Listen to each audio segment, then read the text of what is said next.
Lotto Pod, the game where no one wins. I'm your co-host, Justin Hensley. I'm your other co-host, Dylan Hensley. And this, well, I guess we can just dive right into it. I don't have any good chatter. Do you have any good chatter?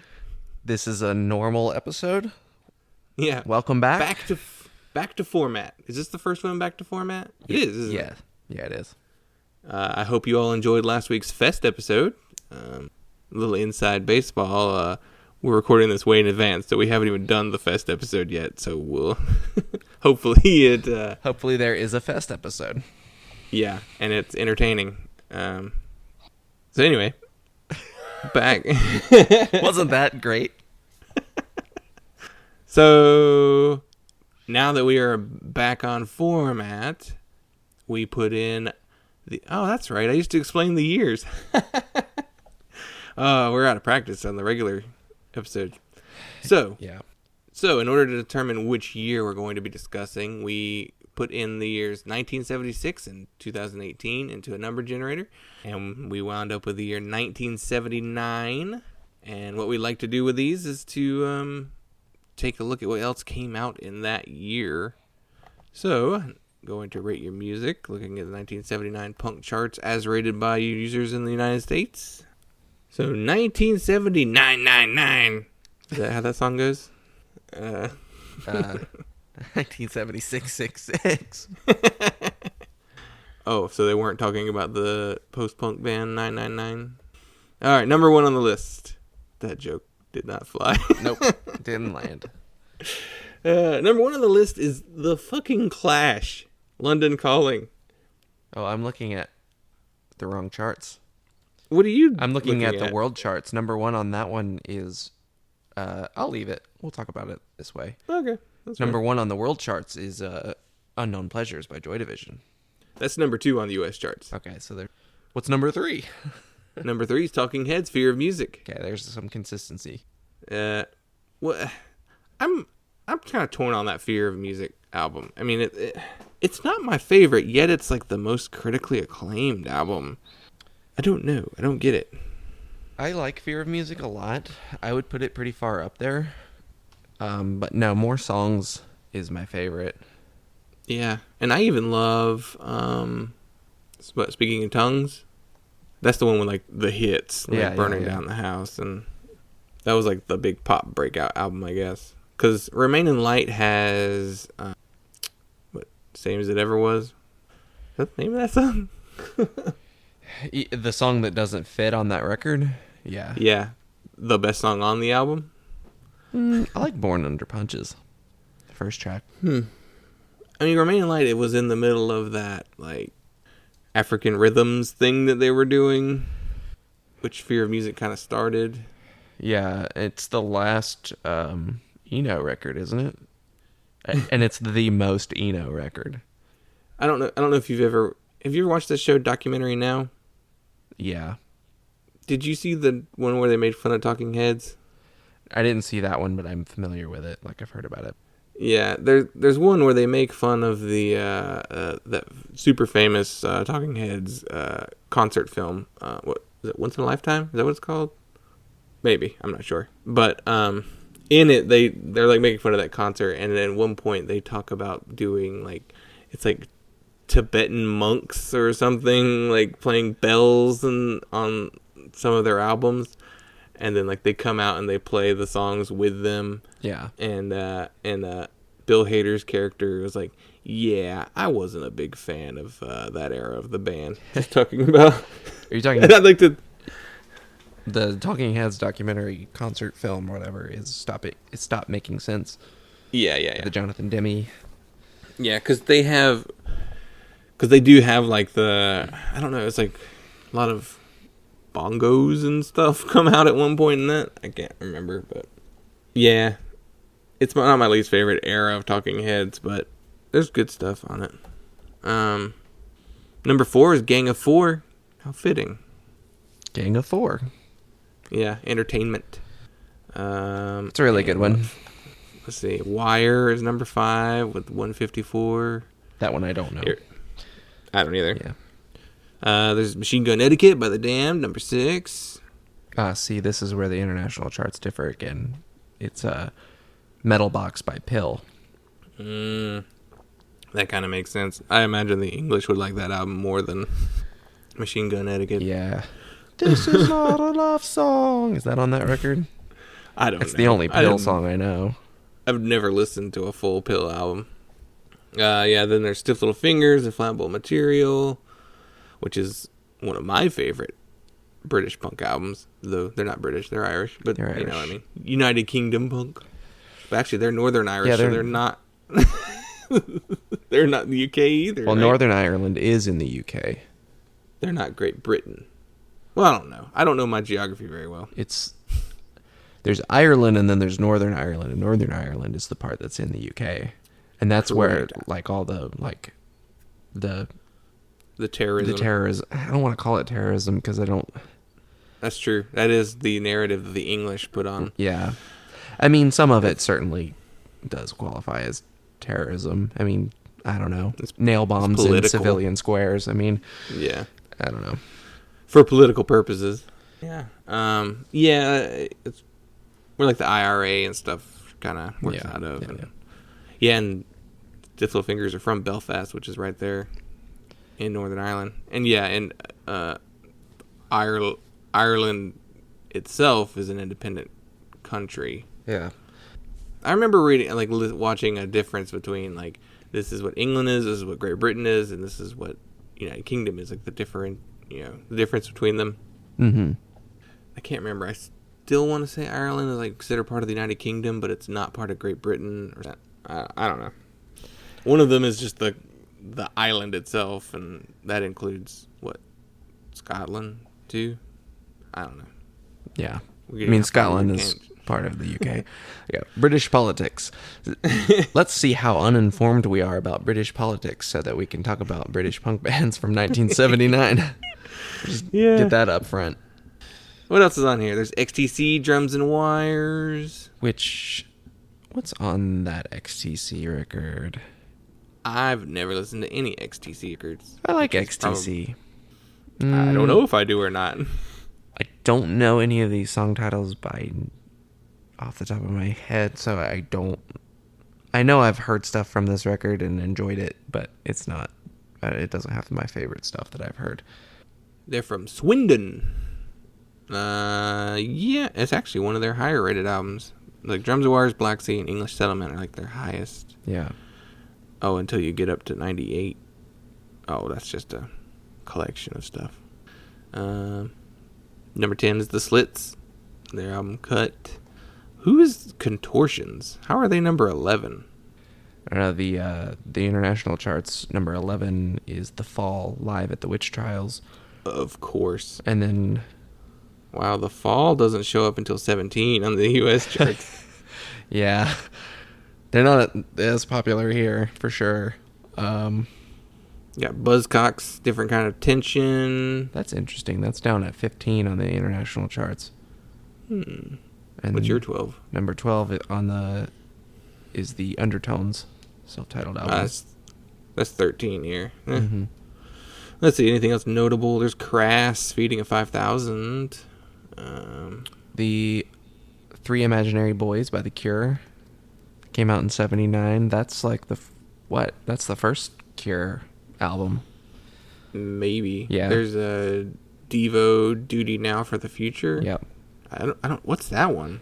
It's the second full length. It's where they started to get more synthy and less weird guitar stuff.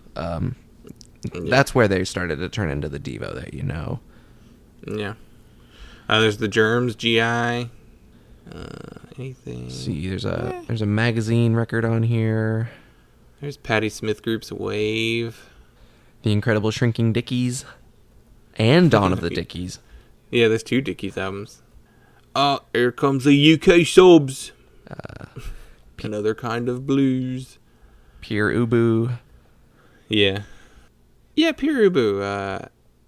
Interesting band. And I can see some similarities from them and our album. So that'd be a good segue. Yeah. Which I got to our our album here at number 39 on the international charts. Oh shit, that's way higher than... Yeah. It's 61 on the U.S. charts. Huh. Yeah, so we wound up with number 61 for the albums on the U.S. charts, and it is the band Punishment of Luxury, and the album is called Laughing Academy.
Who? What? Yeah. Why are they so highly rated? Who is this band? There's no one famous in the band.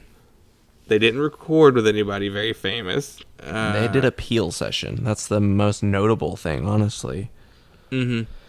They reunited in the late 80s, or like mid 80s at some point, and then they reunited again recently just to like play some shows here, or not here, but I guess in the UK. They played at a pub. Yeah. They didn't expect anybody actually cared that they got back together, and they just played in a pub.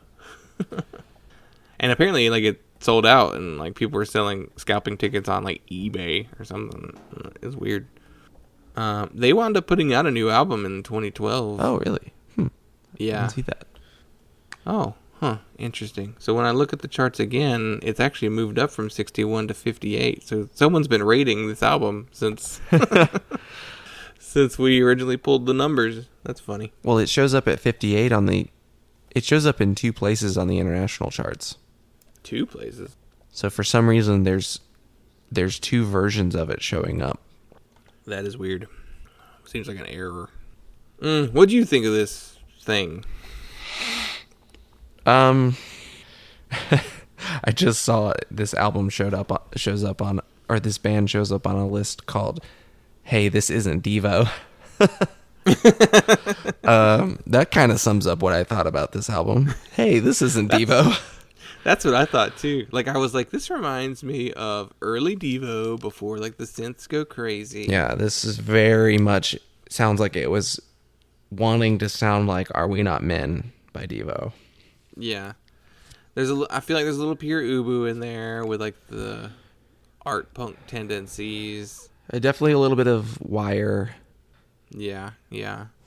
I even, this probably is more accurate for our EP later, but I heard a little bit of Adam and His Ants in there too. I did too. I was gonna say that. That was one of the things I wanted to talk about. Like, kind of, and this is the year, 79's the year of the first Adam and the Ants album.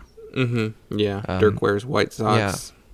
Which is not an album I've listened to all the way through. No, I haven't either. That's not the one I go to. I tend to go for Prince Charming and, what's the one after that? Well, you go for the solo Adam Ant records, right? Oh, that's true. I do have like a couple solo albums. I do have Prince Charming as well. Kings of the Wild Frontier is the other one. Yeah. Do I have one? I don't think I own that one. Maybe. Yeah, I have a couple of his solo albums too, which those are good too. Until you get to like later material. Yeah, Friend or Foe. That's the one I like as a solo album. Yeah, it's funny. I feel like Adam Ant is incredibly underrated. Well, he got very popular and was very like gimmicky stage presence. Like, I don't know, the costumes and the face paint and the... Mm-hmm. But he was part of that, New Romantics thing, though, too, wasn't he? Like, everybody was kind of wearing costumes. Well, Punishment of Luxury was wearing costumes, too. Yeah. silly outfits and stuff like that. So, yeah, I ended up actually kind of doing a little bit of reading about Punishment of Luxury, and just because, like, I was intrigued enough by this album. Mm-hmm. Like, you could definitely hear the contemporary influences, and there's some interesting parts. Yeah. Solid. There are. Like, solid musicianship all around, and some really interesting and, like, pretty catchy melodies. Mm-hmm. I just wish that they were more serious. Yeah. Like, every single song is like a gimmicky, like, character song. Like, it's telling a story almost. Like, they're all, like, half of them are like sci-fi stories. Yeah. Some about being a robot, some about going to space, and yeah. And then there's, like, some songs about, like, murder, which I thought were interesting, like that song Obsession.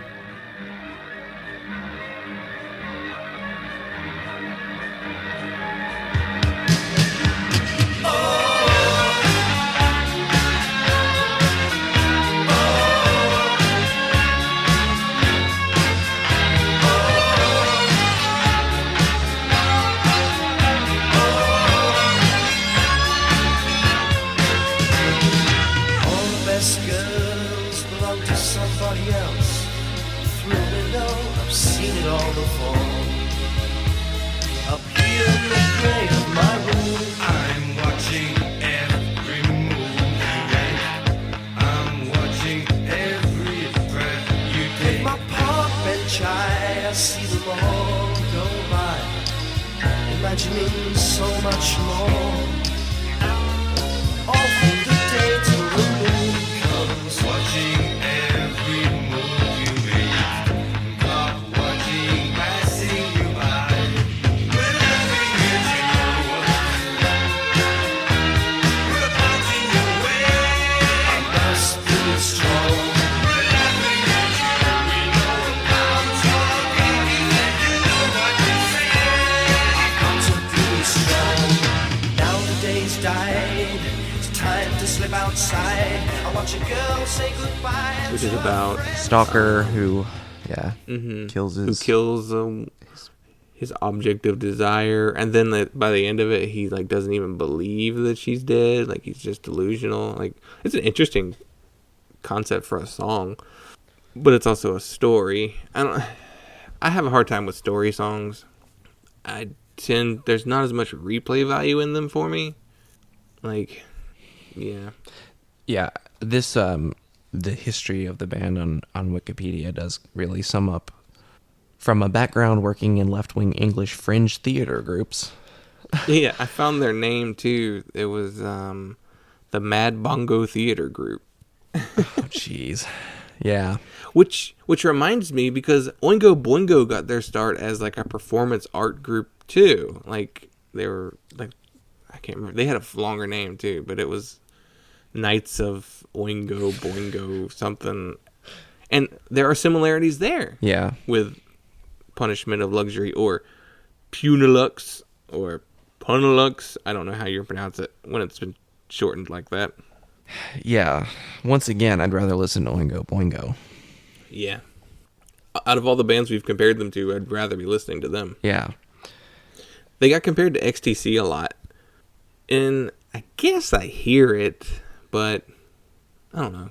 I don't really. Yeah, once again, I'd rather listen to XTC. It's just more cohesive.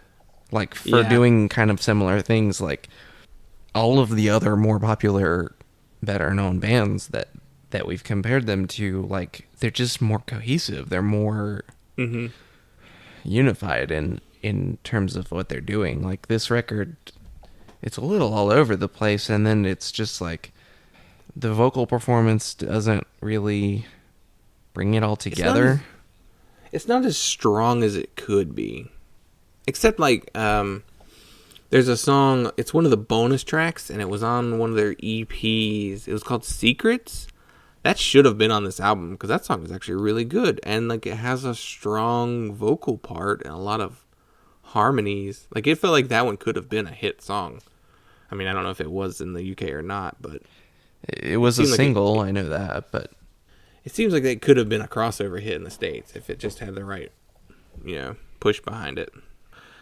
This album came out on United Artists Records. I don't know if they're at all related to the film company, United Artists. I wondered about that. But they may be, because the label started purely to release soundtracks. So I don't know if there was a connection. But then over time they decided to actually, sign artists and put out albums. Yeah, it must have been the record label imprint of the film distributor. Maybe. Like, one of the first albums they did was It's a Mad, Mad, Mad, Mad World soundtrack. So they've been around for a while at this point. They did get absorbed by EMI, so they are no longer a label anymore. But who else has an EMI swallowed up? Yeah. This band was hard to find information on. Mm-hmm. Most of what I came up with was like just reviews from people who were fans when the record came out. This one really long review that's on the Rate Your Music, which is probably the most informative one. Like, it talks about their it talks about some of their other like influences as far as like glam rock and stuff, like David Bowie, and it talks about some of their other prog influences too, like Frank Zappa. I can definitely hear both of those. When I first started, when we first pulled this album up, I was worried it was going to be like a Frank Zappa or like a Captain Beefheart prog bullshit album, and I was like, oh, this is gonna be real bad. But luckily it's not. But there are those elements there. Yeah, I definitely hear more of the Bowie, like the weird Bowie stuff, but one person saying who would have guessed that there were already some funk metal bands back in 79. Yeah. There is some weird funk to it. It has a kind of funk metal feel in like a really annoying way. It was just too silly. Like, I don't know, like, it doesn't feel like they took it seriously enough. And even like their social commentary and like science fiction-y influences, like, I feel like they really could have done them better justice. They were just like really like art school, like, isn't this provocative? Well, this is my problem with art punk in general. It's the worst subgenre of punk, I think. Right? Like, I feel like I can't think of very many art punk bands that I even find remotely entertaining. The closest you get is like Oingo Boingo and Talking Heads, and they still made a goal of crafting songs, I think that's the problem with a lot of art punk bands, is they're more emphasized on the art or music as more of a tool than crafting good music. I think there's I don't know if that makes sense. I don't know. I think there's a difference between like bands that you could classify as art punk, like, I don't know, like Pure Ubu or Richard Hell or Television, and then bands that want to be art punk. Because like, I feel like, I mean, you could classify XTC and Wire as art punk and Talking Heads as art punk bands, but I don't think that any of those bands were like, we're going to be art punk. Like, I just think that they played punk or punk adjacent music that drew from maybe more intellectual areas of art. And I don't know, like, yeah, or they're not kind of drawing on like a Bauhaus, like, I don't know. I feel like a lot of art punk bands are just, they tend to go too abstract, or just that is definitely the problem with this record for me, it's too abstract. It doesn't feel like, because you mentioned obsession, and like it's definitely like that's interesting, but it feels like a short story more than like a punk song. And then like there's other songs that what set me off on doing some research actually was more research on this band was the second song, Funk Me.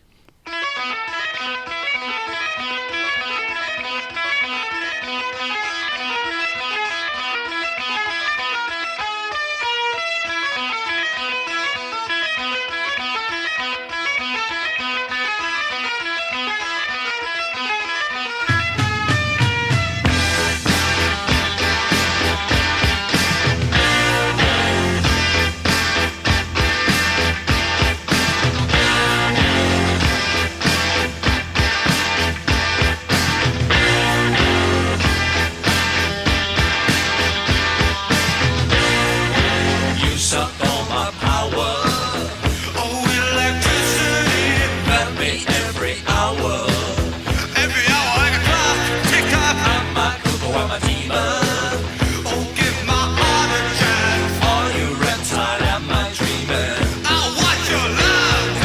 Fuck me till I'm crazy. Maybe that will make me see my eyes are glazing in the madness you left me in the jungle.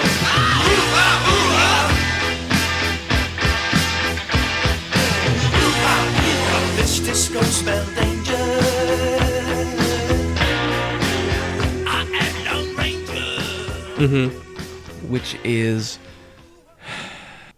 okay, I'm gonna pull up the lyrics because I actually want to like dive into it a little bit.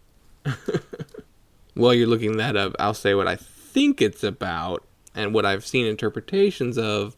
It's like making fun of like those disco dudes with the gold medallions around their necks that are like going to clubs to try and get laid. I think that's what the song is supposed to be about. Yeah. Yeah, so they have multiple songs like that. Yeah. That song, and then also British Baboon. That song worried me. Right. And that's why I wanted to read more, because I was looking at like Funk Me, and it's like it seems like this song that's really critical of funk and disco music. And then the song British Baboon, which is definitely very critical of like club culture. I was very nervous that was actually a racist song. Right. Like I had to look that one up too, because I was like, what is this song about? And then in conjunction with having a song called All White Jack on this record. Yeah. I saw that too. And I was like, oh, what is this band's deal? So I did look, like I read into the lyrics, and I'm like, you could definitely, like you could interpret these songs, Funk Me and British Baboon specifically, as just being like making fun of like club culture. And like, I mean, British Baboon is definitely about rape culture. I mean, like, and it is, because it talks about like being a caveman and like, clubbing women over the head and dragging them. It's meant to be critical, obviously. It's just that, yeah. It's hidden behind. It's supposed to be a metaphor, but the problem is that metaphor is used by racists to criticize black people. So it's more of it feels more like a poor choice in metaphor, right? Because I read the lyrics and I was like, well, it doesn't specifically. Well, and then the song "All White Jack" itself, what is that? That one seemed critical. I'm black, too. I'm red, I'm white, I'm all three in the night. All look the same to me. I see you try to split the people with your tricks. Play hangman with yourself. Crack the whip. White man, superior white man. You're a superman. It's a super plan. We are no angels. I'm all white Jack. It's very critical. When you listen to like the tone of his voice and the way it's sung, it's definitely critical of white nationalism, of racist punks in particular, I think. Yeah, racist skins. And I did find something that said that they had their gigs were actually picketed by the National Front. Oh, okay. So it seems like they were definitely an anti-racist band. Yeah. It just was caught off guard by some of their... Like, I felt like it was... Funk Me was maybe, like, in bad taste because, like, they definitely are drawing on funk music a lot. And it felt like, well, do you like funk or not? Because, I mean, you're playing those rhythms, so... Yeah, you're clearly inspired by it musically. So, because you hear it in other songs too. It's not just them going, "Well, we're gonna make fun of funk and play some funk in the funk song," but they have it in other songs as well. So it's obviously it has an impact on them. Yeah, they're interesting. Like there was I think the song Babylon is maybe like the most like straightforward punk song. Yeah, I feel like it was one of the faster songs, wasn't it? It was one that I enjoyed more than the others. Though it's also 4 minutes, 4 minutes long. Yeah. So maybe I just enjoyed the first half of it and then tuned out the rest. Yeah. Yeah. They actually have a lot of over 4 minutes. There's Funk Me is 4 minutes long. Obsession's 4 minutes and 43 seconds. Radar Bug / Metropolis is 5 minutes and 43 seconds. British Baboon's 4 minutes and 3 seconds. Babylon's 4 minutes. And Laughing Academy is 5 minutes. This is a long album. After Babylon, I was done, though. Like, I was ready for it to be over. And because I was having a decent amount of time listening to it until, that's probably about the point where I'm like, oh, please end soon.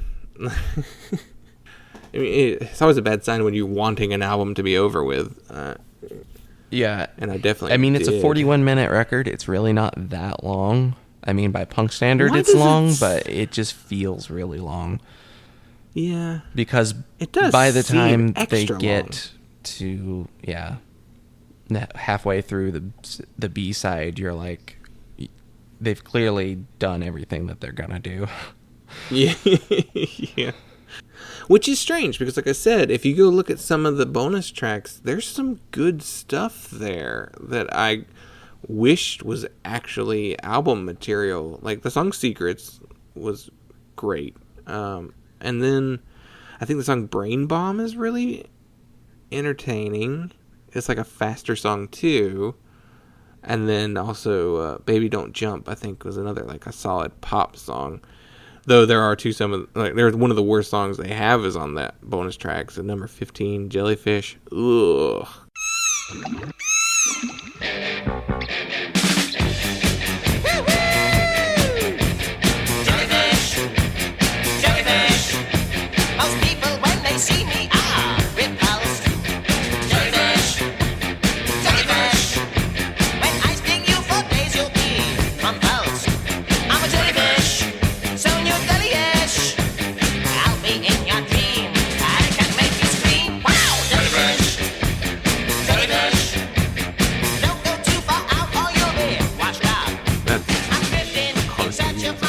That sounds like, you know that fish heads song? No. Fish heads, roly-poly fish heads. You don't know that song? I'm unfamiliar. Well, it sounds kind of like that. Yeah. I see a lot of people, when they talk about this band, they talk about so underrated, so good, like, and I'm like, I don't think they're underrated. I think that they're pretty correctly rated. I think they're overrated in the scale of these charts. Yeah, but I'm saying like in terms of like general perception of the band, general critical reception, it's kind of like 1979 artsy punk, like not bad for what it is, but really nothing groundbreaking or really impressive. Yeah, I guess we can talk about who's in the band. Nobody did anything big. So there's Brian Bond on vocals, not to be confused with uh, the modern punk dude PJ Bond's brother, Brian Bond. I say that because when you click on Brian Bond's name on Discogs, it also links in an album by PJ Bond and Brian Bond. So I was like, that's not the same guy. That guy's like 20 years younger than him. It's just funny how they get that wrong. The guitars were Neville Luxury and Red Helmet. And Neville Luxury actually did release a solo album or two. The bass is Jimmy Gyro or Gyro, I don't know. And the drums are Les Denham. But I also kept seeing people say Steve Secret was the drummer. And so I don't know.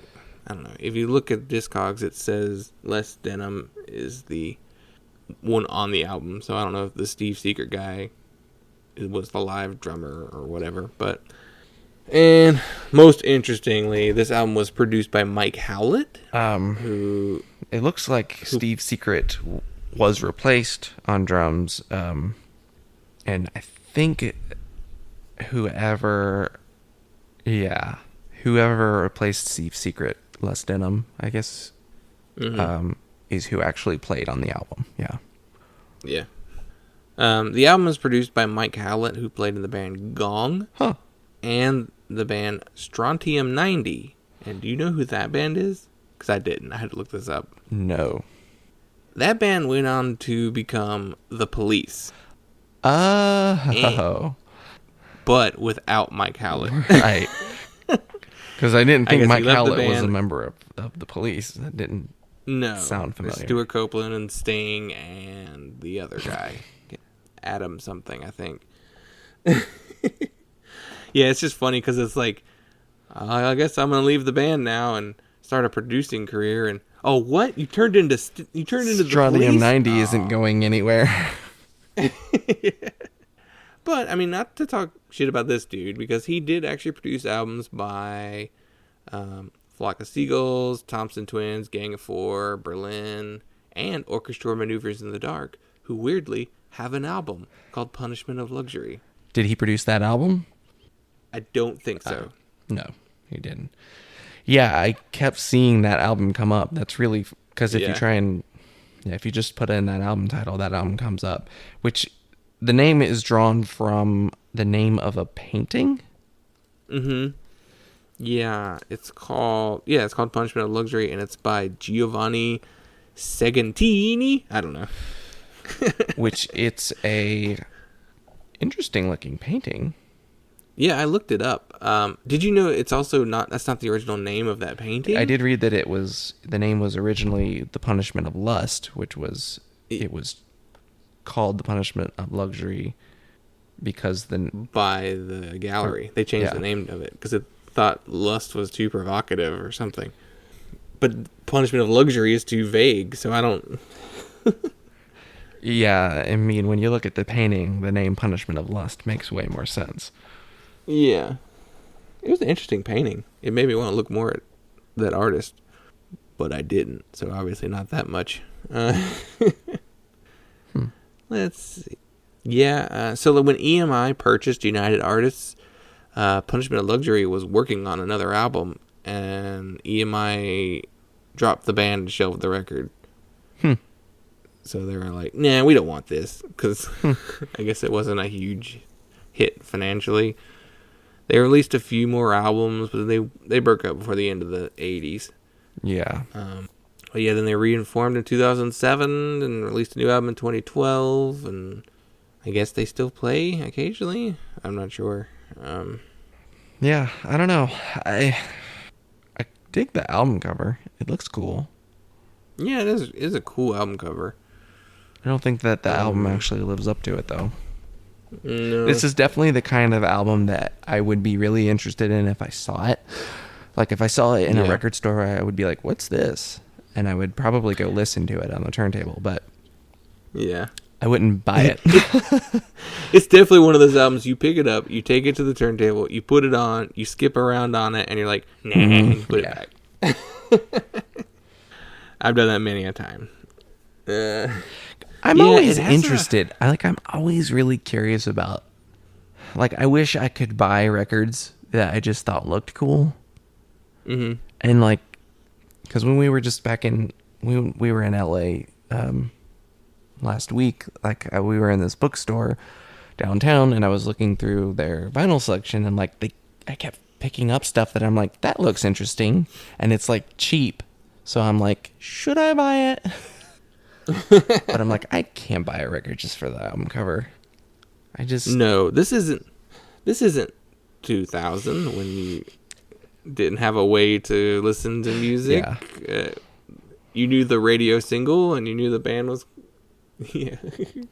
Buying albums blind was such a risk back then, and then you'd had to convince yourself that you liked it, even if you didn't really. Yeah. This is an album that you would do that with. You're just like, I bought it, so I gotta like it. Yeah, it has a 3.51 on Rate Your Music. That seems high. That seems too high. I wouldn't give it that rating. I don't think it should be in the top 100 of punk albums for that year. Because, like, what came after that should be rated higher? Let's see. There's a Simple Minds record, an alternative TV record, Generation X. Yeah, a Link Ray record. What? Yeah. Sham 69. Like, I would put all of those above. Well, maybe not Sham 69. But, yeah, I would put a lot of those above this one. I want to say it's a 2.75. Like, there's some creativity there. There's some interesting moments. I like the guitar tone on a couple of these songs. It's like, it's a little beefier than you'd expect. Yeah, the bass playing is really good. Yeah, I just can't get into it. So, like, A for effort, but yeah. In terms of my, like, actual enjoyment, yeah, 2.75 sounds about right. Because it's not something I'm going to come back to. Yeah, probably never. Yeah, like, and I'm not going to even, throw any of these songs on, like, a playlist just for, like, novelty and, like, just to have something different, you know, other than the normal stuff that I'm always putting on playlists. And I'm like, I'm listening to the same stuff all the time. Yeah. So I always try and, like, put stuff that I don't normally listen to, and then, yeah, I don't think I'd even do that with any of these songs. I would with some of the bonus tracks, I guess. That song Secrets, I keep mentioning it, but it's actually a pretty decent tune. You might have to look that one up. Speaking of getting into, how about we go into our EP? Yeah. This next band is the definition of, Huh? I don't know. They're a band. Yeah. Do you want to intro this one? So, yeah, number 55 on our EP list from 1979 is The Addicts. Lunch with the Addicts.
It's short.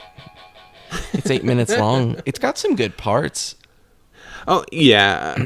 I joke mainly on the fact that it's The Addicts and not actually from the music on this EP. Because The Addicts, you know how when we were doing TSOL on our first episode and I said they're a band that nobody cares about? Yeah. The Addicts they're the British version of a band that nobody cares about, that have been around forever. Forever. Yeah. I mean, they put out a record last year. Yeah. And they started in 1975. Yeah. They, as Afterbirth and the Pins. oh my God. That's like before punk even. I guess that was probably a pub rock album or something. Or a pub rock band. Yeah. I mean, yeah. Because they didn't put out a full length until 81. Right. This is their first release ever. It's 4 tracks. I like them though. Like it kind of sounds like The Damned. You know? Yeah. Actually, sounds a lot like The Damned. You could tell they were heavily influenced by them. In many ways, because they are a very theatrical band too. Yeah. Though the particular theater they decided to perform in is a little questionable. Clockwork Orange. Yeah, it's weird. Everybody in the band is dressed like a droog from Clockwork Orange, which, if you haven't seen that movie, it's like all white jumpsuits and like black boots and bowler hats. And like face paint, like the under your eye eyelashes, like painted on your face. Except for the lead singer, who wears like Joker face paint and like super colorful suits, and he throws confetti, and he's a big clown. That's basically what he is. Is that why nobody really likes The Addicts? It's because they're fronted by a clown? Yeah, I mean, you can't take them seriously, because when they dress like droogs and clowns, like, it's silly. It's just silly. It's off-putting. Yeah, it's off-putting. Like, I don't like clowns in the first place. Well, yeah, and then Clockwork Orange is like just gross. Yeah, I mean, it's an amazing piece of art, but it's not a movie I like watching. Yeah, it's not something. Yeah, I actually enjoy. I know a lot of Kubrick fans really enjoy that movie. It's fine, and I understand why you could enjoy the movie, but personally, it's just too upsetting of a film to get enjoyment out of. Let alone to dress like that all the time and just like get real into that. Even in 2018, still dressed that way. Yeah. It's funny. I think our cousin saw The Addicts. He did say he saw them, didn't he? No, not that cousin. No, not that cousin. Which one? Leah. Oh, weird. When she had that like 2-year punk period. The Addicts. That's I weird. think that her and her friend went and saw them because they played at like, not the Tremont, but the other one, Amos's South End. Yeah. Which apparently is going to be back open, and one of the first shows they're going to do is Joyce Manor. That's kind of cool. Weird. Yeah. That's good that there's an independent music venue in Charlotte reopening. Well, the Milestone's still there. Yeah. But to be honest, nobody goes there anymore. Nobody plays there anymore. It's weird. Like, something happened. Nobody cares about the Milestone anymore. I don't know. Strange. Anyway. Did you, local, I also got some Adam Ant, I did. His Addicts EP too. Mostly in like the harmonies. Yeah, definitely some Adamant there. Yeah, it felt like a combination of The Damned and Adamant. And you know, I wish they had actually continued in that sound, because their full lengths don't really sound like that. They went in like an oi direction. Yeah, that's what I always thought they were. Yeah, and oi doesn't have a great.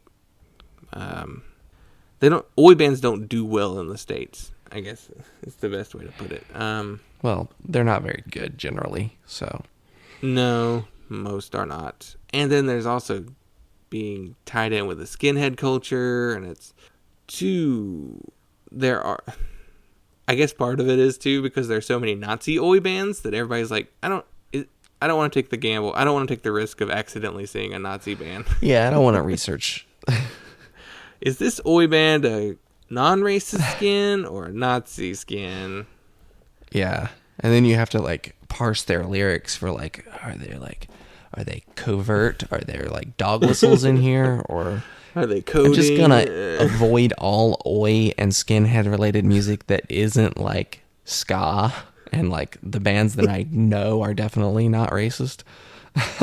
You know, it's funny. I don't think I've ever heard of a Nazi ska band. You can't.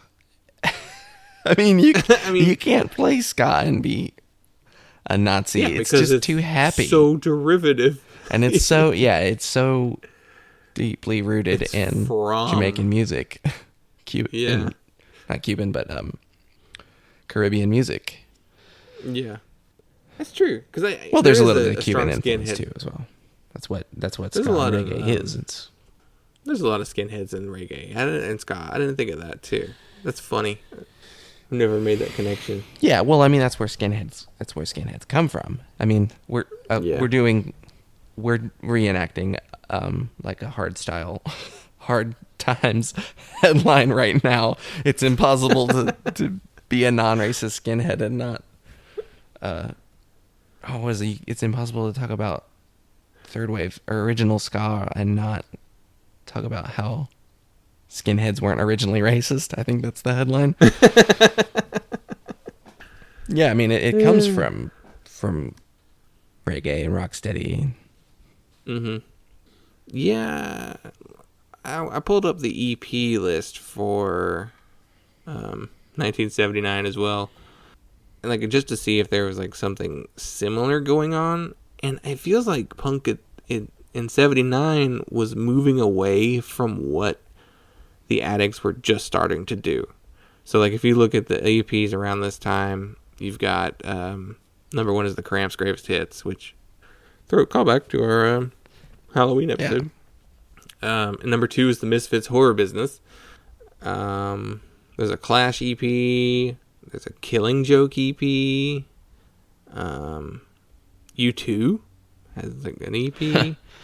Scritti Politti is probably the closest thing to what the Addicts were doing at this time. But it's just funny. Like it looks like a lot of punk was moving away from what the Addicts were just starting to do by the time their first EP came out. The Addicts are very much a Johnny-come-lately punk band. Yeah. They're just like, oh, we really love those Damned records. Let's try and make some punk records that sound like that. And then like people aren't into that anymore. And the Damned don't sound like that anymore. And because even by 79 Machine Gun Etiquette, the Damned had grown quite a bit in their sound. Mm-hmm. Yeah, because Neat or Damn came out in 77. Yeah. And this is just a copy of that album. Yeah. Less good, but yeah. Yeah. I mean, it's not bad. I mean, to be honest, I like this better than the Punishment of Luxury album. Yeah, I did too. Yeah, it was their first release. It came out on Dining Out Records, which didn't release anything else well known. The band members were Monkey, Spider, Pete D, Kid D, and Tim Hawking. Yeah. I have a feeling they didn't have the nicknames until later, and Tim Hawking is only on this and one other EP. So like everybody's got a nickname except for Tim Hawking. Monkey, Spider, Kid D, Pete D, and Tim.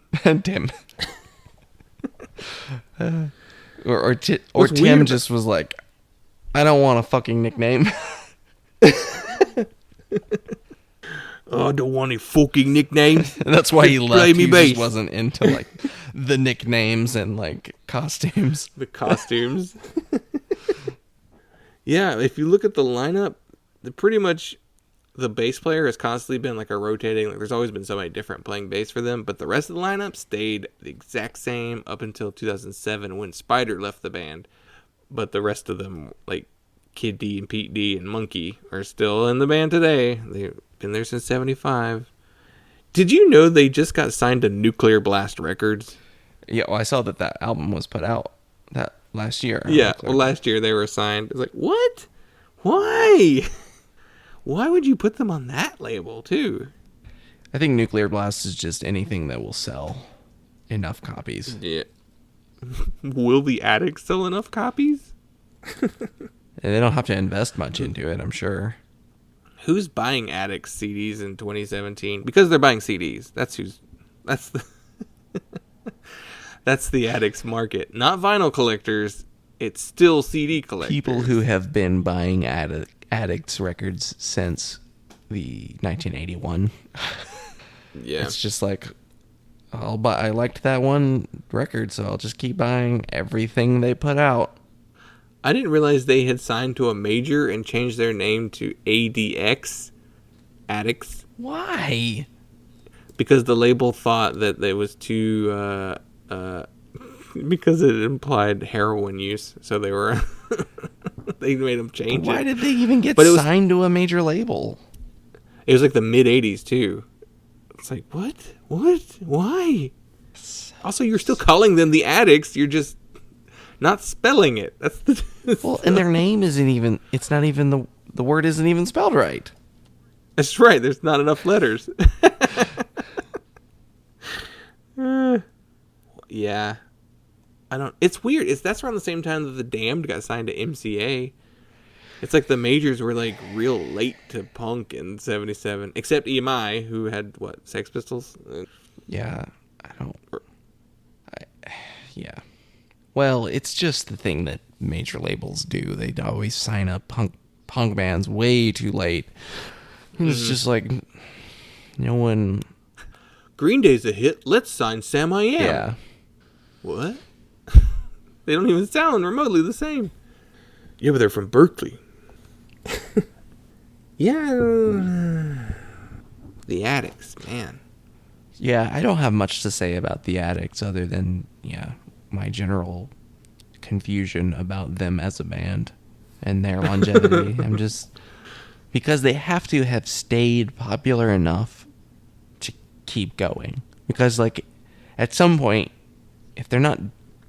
Yeah, and I think it's the same thing we talked about with TSOL. It's just like they kept at it for long enough that they're now just like they have some legacy. Mm-hmm. Yeah, that's what I was thinking. And so people are just like, well, I'll listen to them because they were around in the 70s. It's like how a car becomes classified as a classic car, even if it's not been kept up in good condition.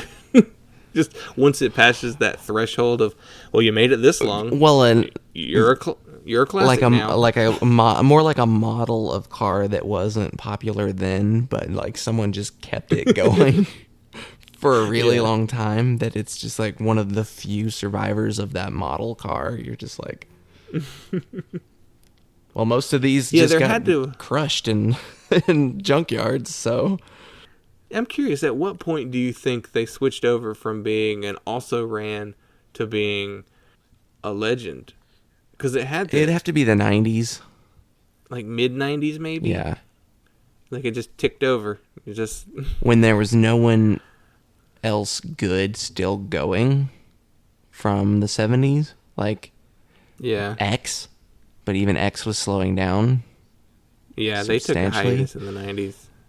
See, you'd think that the Addicts would be one of those bands that, like, they went until the 90s, they broke up, and then they reunited in the early 2000s. And just play the classics. But no, they just kept on going.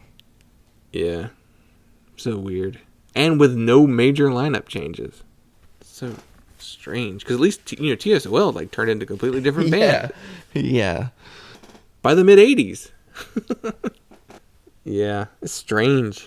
And maybe we should listen to some of their later stuff to see how it compares. But I get the impression that they made no substantial changes to their sound. Oh, I'm sure they didn't. Yeah. I can't think of. I thought I liked this EP enough that I was like, I'm gonna try the LP. I got one song in, and I was like, nope, I'm done. The circus music throws me off, and I think there's circus music on every single Addicts album. Yeah, okay, I pulled up an official music video from their newest album. So we're gonna do a little bit of a reaction here, I think. Oh man, the bass player has the lead singer's face on his pick guard. Oh, interesting. And they all look like they leaned so hard into that aesthetic. But they're all like really old now. So he's like all wrinkly under the face paint. It's like how Kiss looks now when they wear the face paint. It's like, it's not right. Wait, now there's someone playing a guitar who looks like Brian Setzer now. No bowler hat. Oh, that's probably the guy that replaced Spider. They get a new guy in the band, and he's like, "So you're gonna wear the Droog outfit, right?" And he's like, "No." And it's like only him and the lead singer in this video, so it's really weird. He's in a hospital. Mm-hmm. There's a lot of weird visuals here. How does it sound? Do you hear anything? Because I don't hear anything over here. I've got it going through my headphones, so. What's the music sound like now? Very sparse. It's like mostly bass and drum, and then like the guitar just kind of like they just tracked the guitar one time, and like it's really like broken up, and yeah, it's silly. This is just silly. Who is going to see the Addicts and listening to these records? Well, one thing I kept coming to when I was reading about them is I heard that they're a very fun live band. Like, I guess they put on a show, and that's why people go.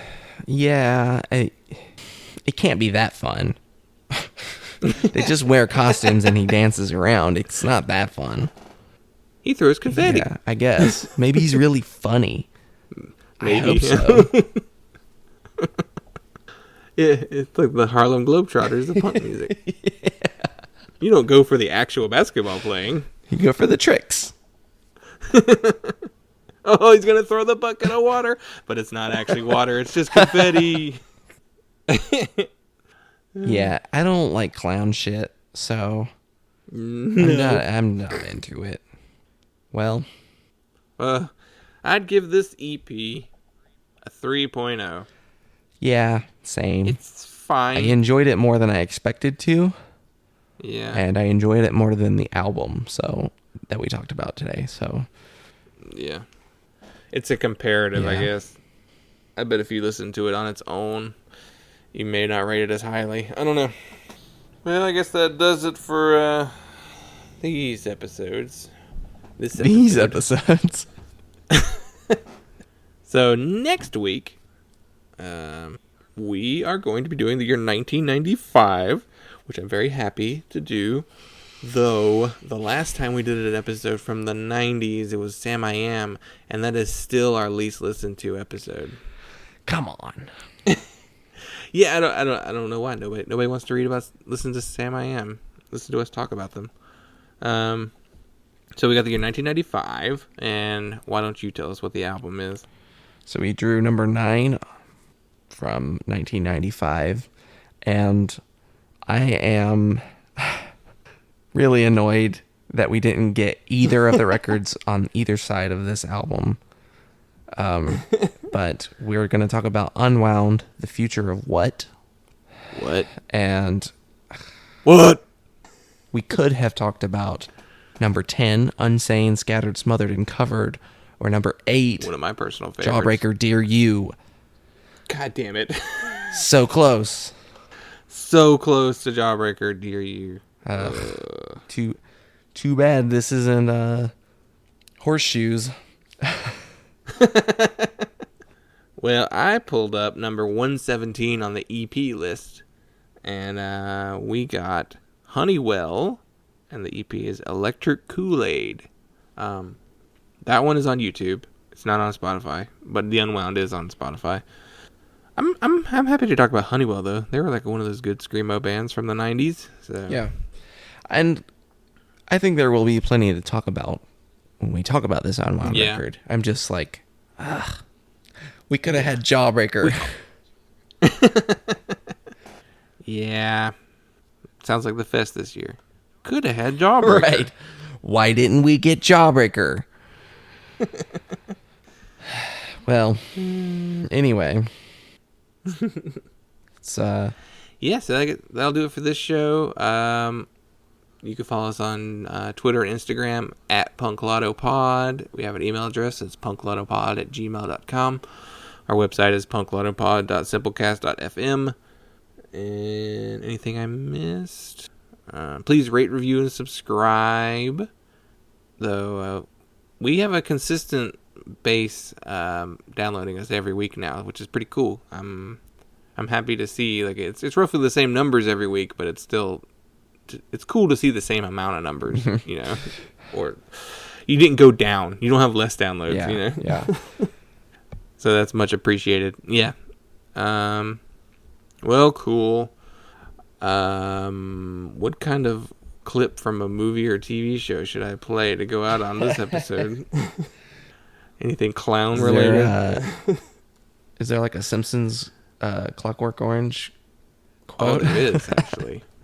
There is. Because Bart dresses up like yeah. in one of the Treehouse of Horror episodes. So maybe plug that one in here. Maybe, unless I find something funnier. Well, that'll do it. Quite a few Clockwork Orange references. Yeah. The Ludovico technique with Santa's Little Helper.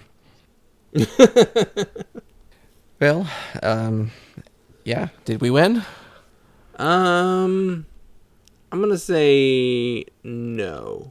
We didn't lose by a lot. We went in and that last one we almost got back to where we needed to be, but to break even, but it just fell just slightly short. Our gambling metaphors are not consistent with how lotteries work. That's fine. We've got the slot machine on as our logo, so yeah. Well, all right, everybody. Catch you next time. Smell you Play later. responsibly. Okay, for our first lesson, we'll do a little tabletop clowning, okay? Let's do it. So, you dip your finger in something, you bring it to your nose, happens to smell bad. Get it away from me. Oh, you accidentally hit your finger. And that's feces at the end of your finger, okay? All right, give it a try. All right. So, dip, smell. Ah. You want some notes? Please, yeah. I'm not believing that your fingers smell bad. It didn't read in your eyes. This is a goof smell. Something you don't know what it smells like, really. So when you stick your fingers in, when you bring it to your nose, your eyes are gonna have to tell the audience, hey, I'm smelling something goofy. So you're gonna have to do a goof look in your eyes. Maybe cross your eyes. Can you do that? Like this? It just looks like you're looking at tennis. No, I'm doing it. No, you're just shifting your eyes like this. Yeah, back that's and what forth. crossing is, man. No. Relax. Okay. Breathe into the eyeballs. Look at the end of your nose. Like this. And then let go. It's simple. Take a look at the end of your nose. Nice. And then gradually just look up. Looking up. Looking up. There you go. Eyeballs up. Eyeballs up. Up, up, up, up, up, up, up, up, up, up, up, up, up, up, up, up, up. Okay, that looks too kabuki. That's too kabuki. What's a kabuki? It's a Japanese clown. Yeah, dog. I knew them cats was down with it.